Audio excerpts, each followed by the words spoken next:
July 2022, Danish Minister of Foreign Affairs Jeppe Kofod, Canadian Minister of Foreign Affairs Melanie Joly, and Greenlandic Prime Minister Mute Inakhuanalauk Barup Agede signed an agreement that settled the dispute that had been ongoing for 49 years. This is the story of Tartupaluk and the most amicable war in history.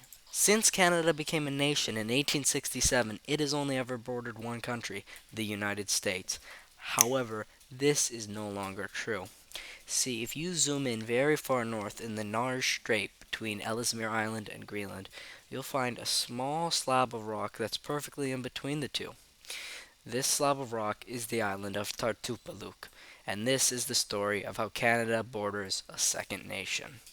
Not much is known about the island's history due to its extreme isolation. However, it is believed to be a Inuit hunting ground for several centuries. It was first sighted by Europeans during their search for the Northwest Passage in the early 1800s.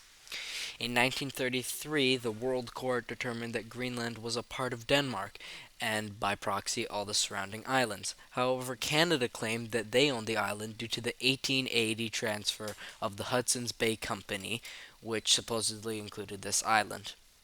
In 1972, Denmark and Canada signed an agreement which did nothing except officialize the dispute and recognize that they were going to do nothing about it.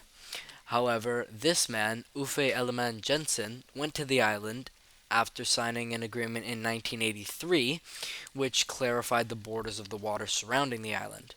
He put up the Danish flag and left a bottle of Danish whiskey for the Canadians to find. 6 months later, Canadians went to the island and replaced the Danish flag with the Canadian one, also leaving behind a bottle of Canadian liquor. This turned into a tradition that each country would go out to the island every 6 months, replace the other country's flag, and leave a bottle of their liquor for the other nation to find.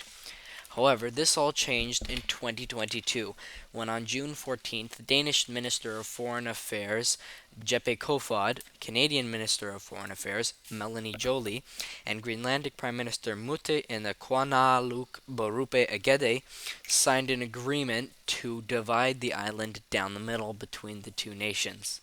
This ended the almost 50-year so-called Whiskey War. However, this meant that Canada now shared a border with Denmark, and since Germany is the only country Denmark borders, Denmark now has a second country that it borders, to the delight of trivial nerds everywhere. Admittedly, this island is so small, it's only 130 hectares, and it's completely uninhabited or populated by plants, but it's more of a symbolic border that recognizes Canada and Denmark do share a border.